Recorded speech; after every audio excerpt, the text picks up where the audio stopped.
So once again, I invite you to this class, Major Policies, Education in India. Since last couple of years, I discuss these important and major policies um, encompassing a wide array of sectors, um, and representative of these sectors are ministries, um, be it of Ministry of Education, or Ministry of Human Resource, or Ministry of Environment and Climate Change, Ministry of Commerce, Ministry of any. There are more than 40 universities. Here we will be focusing basically major policies related to education.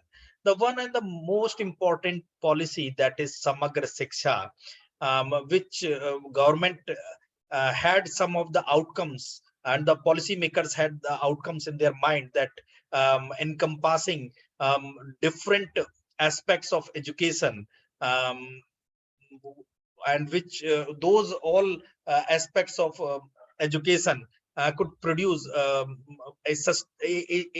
significant and sustainable result to the stakeholders, and especially beneficiaries. So Samagra Shiksha, the term itself, Samagra means universal, is an overarching program for the school education sector, extending from preschool to class 12. So Samagra Shiksha is basically restricted to the class 12th. It is not basically meant to encompass higher education. So if anywhere you find that what are the gamuts or the coverage of Samagra Shiksha, then you have to put your that option up to senior secondary education. So there has been certain schemes related to this Samagra Shiksha. These schemes are Sarv Shiksha Abhiyan, Rashtriya Madhyamik Shiksha Abhiyan, and teacher education, and the policy was launched in 2018.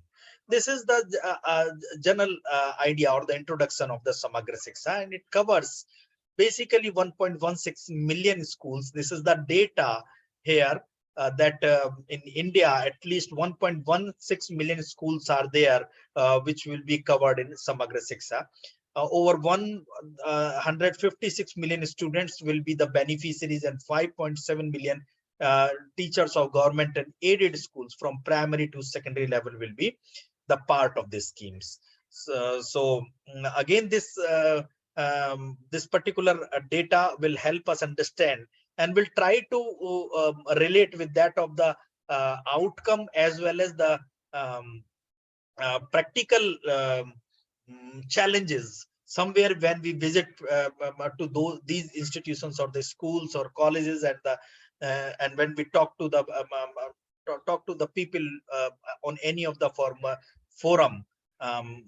It may be professor, it may be some of the policy maker, it may be some of the think tanks, those extend their views on a public forum.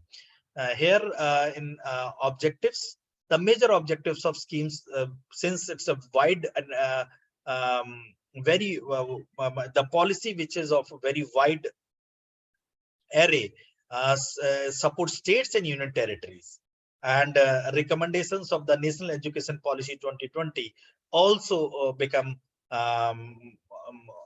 we can say the overlapping aspects of the Samagra Shiksha Abhiyan with that of the education policy. This support states to implement the right of children to free education, compulsory education, RT, that is Right to Education Act 2019, focus on early childhood care and education. These are few of the nitty-gritties of this scheme especially. What are the institutions which involve in this in this policy or in this particular scheme? So policy are basically, what is policy? Would any one of you tell me what is the policy? What is policy? Well, in one or two lines, just tell me what is policy. How would you take ahead this program? Anybody else who can add or who can contribute? Like a framework Framework. Explain a little more. So, some kind of framework to achieve any goal. How to execute on the ground level all these programs. Okay, I'm going to write another word, scheme. What is the difference? What is the difference between policy and scheme? Just one difference, which you must have thought of or you can envisage. So a policy is a bit of a broad perspective where a particular goal is taken in mind. While there is obviously going in a policy, there is obviously going to be a gaining community and a losing community, because all cannot be given equal incentives at equal levels. So See, listen, I would like to interject here. See, policy is basically framework of intent. Framework of intent. While scheme is the guidelines to that or those intent, those number of intents. So whenever you see that there is a scheme, see, if you see here that Samagra Shiksha or Samagra Shiksha Abhiyan, these three schemes, these are basically the guidelines of the policy for the implementation. So basically scheme is the implementation aspect of the intent, framework of intent. So like if we say the emission policy, so against emission policy, government will be proposing something else. Then another word along with that comes, that is act. Sometimes policy is reflected in the form of scheme and sometimes it is reflected in the form of act or bills. So this is the general difference which you need to understand, that we can talk of, or we can write somewhere. So here these are the objectives of that Samagra Shiksha Abhiyan or Rashtriya Madhyamik Shiksha Abhiyan or teacher education, which is the collection of these schemes giving the intent of the Samagra Shiksha as a policy. These are few of the these are the nitty-gritty of the objectives which we can discuss, like strengthening and upgrading of the institutions which foster education, or which deliver or which include the beneficiaries to those schemes and the policies, like CERT, State Council of Education Research and Training, District Institute of Education and Training, DIET, and other nodal agencies for teacher training. जैसे हम बोल सकते हैं TTI. This is another, though this institution is meant for training the technical education basically, but these are the institutions basically. Now in intervention, the major interventions basically this policy had done across all levels of school education, that is the universal access, including infrastructure development and retention. So what we need to keep in mind, this is just the framework, or you can say these are just few of the lines which will give you the idea how to write the impact or the effectiveness or the objective which can fulfill the education and the inclusion of the beneficiaries to that particular scheme. These words will help you write your expression better. So foundation, these are the universal access, including infrastructure development and retention, foundational literacy and numeracy, gender equity, inclusive education, quality and innovation, financial support, digital initiative, right to education, entitlement, including uniforms, textbooks, support for ECCEs, vocational education, sport physical education, strengthening of teacher education and training, mentoring, program management, national component and major features. So, and again, these are the broad lines on which we can think of what these policies, especially Samagra Shiksha, is meant to do. That is a holistic approach to education, which is the intent behind that. Administrative reforms, that is the coordination between policy makers, coordination between the institutions fostering the education to the school, to the school level. Enhancing funding for the education means finance and loans. Focus on quality education, focus on digital education, strengthening of schools, focus on girls education like Beti Bachao Beti Padhao, focus on inclusion like elementary education in rural areas, focus on this skill development like Skill India, focus on sports and physical education like Khelo India, focus on regional balance like the spread of education, that equitable spread and access to all states and union territories. That is the regional balance. This is the summary of this Samagra Shiksha Abhiyan, or basically Samagra Shiksha as a policy. Thereafter, another policy focused, which we say in general, that is the Vigyan Pratibha, which basically mean policies. Basically, we will be having a class related to the policy, what is policy framework, how it is envisaged, what are the levels delineating the coverage of policy. Here just this particular class or this particular content is meant to have the idea about the types of policy, the objectives, and the intent in that policy, which we can use for our competitive writing. Thereafter, Vigyan Pratibha aims to promote talent among students, primarily among those who are disadvantaged group. So the Vigyan Pratibha is basically mean to disadvantaged group, particularly students belonging to disadvantaged groups, enabling them to engage in doing quality science and mathematics. This is the basic aim, you can say, about the Vigyan Pratibha. So, and again, if we talk about the coverage, project envisages working with the class 8th, 9th, and 10th students from diverse and the non-elite background to nurture their talent in maths and science. So, the present reach, it is currently targeting roughly 1,500 schools of Kendriya Vidyalaya, Sangathan system, Jawahar Navodaya Vidyalaya, Samiti, and Atomic Energy schools. And there are certain core to this program.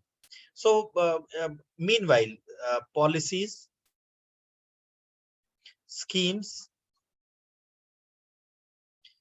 programs, missions, acts, bills. These are few of the words which in general used interchangeably, but carries a subtle difference from the point of view of projecting intent or implementation intent. So the core of the project is basically being structured around learning units that will be implemented in school, teachers in those schools as part of science circle for the interested students. There are certain vision. There's a very comprehensive vision will help us in understanding. Vigyan Pratibha is envisioned to create space within the school system in which young students can deepen their understanding in the science and mathematics. It is expected to create a culture of academic sharing, analyzing, observing, collective learning, and critical thinking among those students through concrete learning material and programs. So if you want to project your thought, then these lines will help you write the vision or your opinionated vision related to any particular development. The program is expected to generate science and mathematical learning that is accessible to the students from different backgrounds in the country and is related to the lives of the students. The material will be developed by science educators in partnership with the scientists will involve with the constant feedback from the students and teachers community. So we will be moving little slower so that the content could stay with us for a longer span of time. Partner institutes like Homi Bhabha Center for Science Education, SA Institute for Nuclear Physics, these NISER, IUP Bhubaneswar, IMSC, these are the institutions which basically help propagate this Vigyan Pratibha program as a program. Thereafter, school education Sagun. School education Sagun is an overreaching initiative, to improve the school education system. The initiative involves creating a junction in the form of a platform for all portals and websites of Department of School Education, Government of India, and all states and union territories. So the word Sagun is coined from two words: Sala means schools and Gunvatta means quality. So these are the prefixes which has been used to create the word Sagun. And the department had launched Sagun as a repository, online monitoring websites with the aim to capture and showcase innovations in elementary sector of school education and continuously monitoring the Sarva Shiksha Abhiyan. There are a few of the key features of this particular program and information on schemes which this Sagun provides. These are the informations which Sagun provides related to Samagra Shiksha, midday meal, and other schemes specifically propagated or initiated by the state government, adult education schemes for madrasas and minorities. National means this particular scheme can be said as the platform of platforms.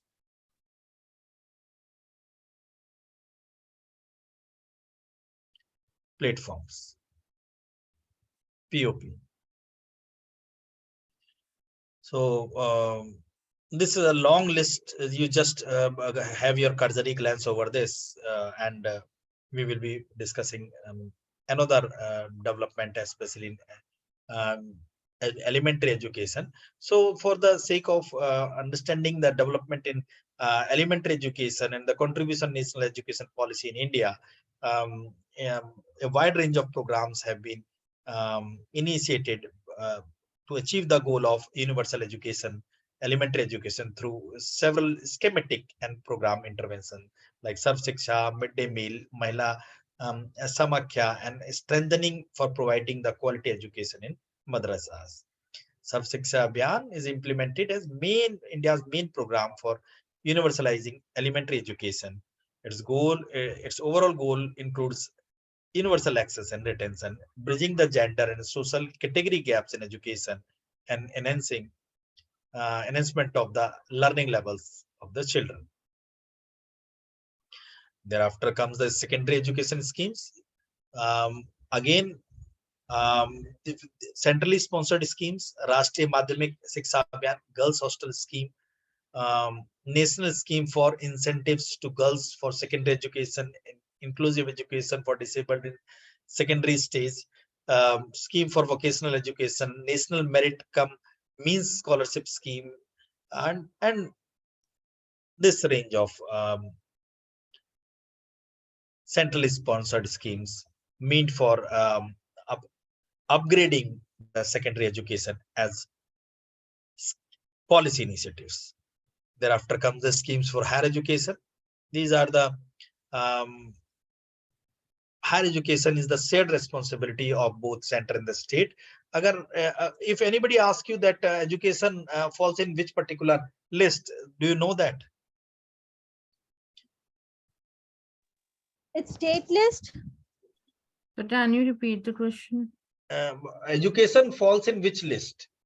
State list, union list, or concurrent list?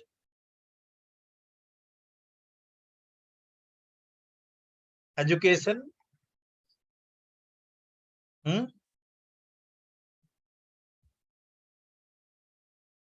Sudhendra? Riya? Khushi? Am I audible? Concurrent list.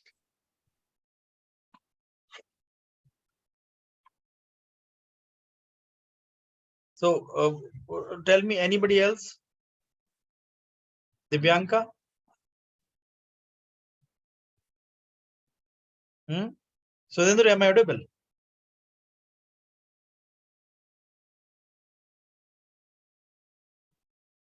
Am I audible?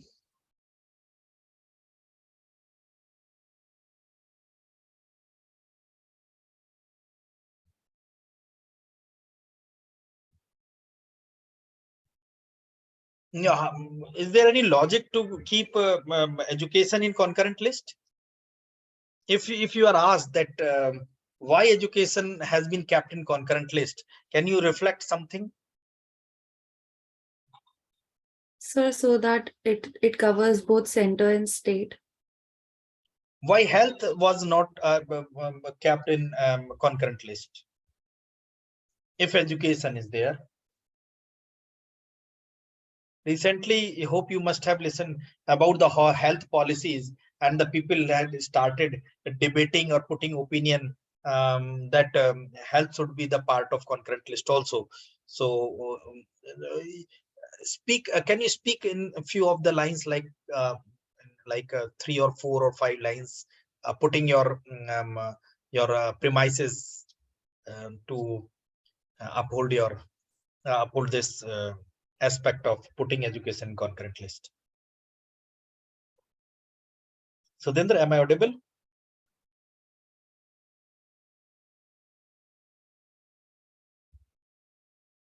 Kanak? Yes, sir. Am I audible? Adrija? Yes, sir, you are audible. So would you please see, you write this question and forward me writing the answer in some 50 or 60 words.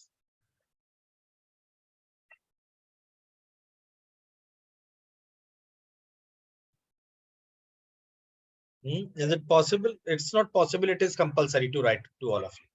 So once today I'm going to conclude this class a little early, since I'm finding that you people are not finding that much. Sir, concurrent list तो इसलिए होती है ना, to make things in uniformity. Concurrent list is basically made has been the part of the policy where that matter which require the attention of both the stakeholders, people from the state and people from the union. And the purpose of keeping concurrent list subject matter in concurrent list is to share the fund as well as the shared thought process on that particular subject matter, which could create impact to the beneficiaries. And the subject matters which are in concurrent list are basically mean to discuss the matter collectively. Means so that any of the agency, any of the governing agency at the union level or the state level could not throw the responsibility to the other agency. That's not our matter, since that matter impact lot of people or lot of beneficiaries. That is why subject matter is kept in the concurrent list. Okay, sir. Take cue against all these lines I have told you, and please write few of the words against the question I told you, I asked you. So today I'm going to conclude this class a little early, and will make this class more opinionated, and will throw more questions on which you could write little your set of thoughts. So see you tomorrow or day after tomorrow. We'll be discussing rest of the policies. Today this was you can say and the document will be available in the drive also. Okay, Andrija, Sudhendra. So good day to all of you. मुझे कोई doubt था हाँ बोलो बोलो। Actually main education AP में हमारे second paper